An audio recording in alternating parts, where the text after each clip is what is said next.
I'm Kathy Keene, WHBY's Good Neighbor. Nancy Barker has been a friend of the Good Neighbors for many years, actually. Since 2005, she made an appearance on the Good Neighbor show. And Nancy and I always like to reminisce about our childhood. Nancy, welcome.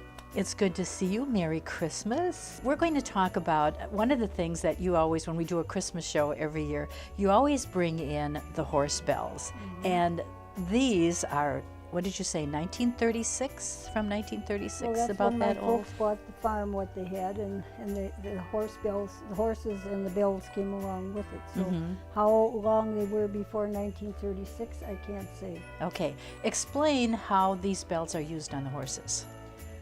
Well, this particular bell goes all the way around the horse's, the middle of the horse. The belly bells, is It's that what they're called called? the belly band. Right. And that goes around, so every time the four legs go on the horses, you've got the bells ringing here. Okay. There's also good for if you got kids that don't want to go to bed on Christmas Eve.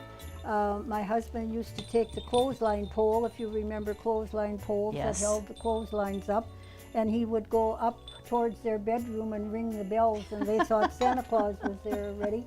So that was another thing, that those bells were always the one that was time to get in bed because Santa Claus is coming. These are beautiful. I love the sound of them. I do too. They Yeah. hang in my kitchen, between my kitchen and my living room, and every time I walk through, I give them a little, you know, A little hit. bunch, and so I can listen to them. That's great. And this one, these look very interesting. Those Now, were where did put- these go? Those were put on the horse, and they were on either side of their head, like okay. this. Uh-huh. So as the horse ran, they would ring from side to side to side. So that was the ones that went onto the harness. They hooked, you have them here, here, and here, so they hooked onto the harness on either side, onto their bridle probably. So did these hang by the horse's ears or down from there? Down from there. Down from there. So that Okay. the horses could hear the horses. Horses were, well, my dad liked the sound of these too, so it didn't matter if there was something that was being pulled or if he was spreading cow manure over on the field, whatever the horses, because everything was done by horse. We didn't have a tractor at that time. Right.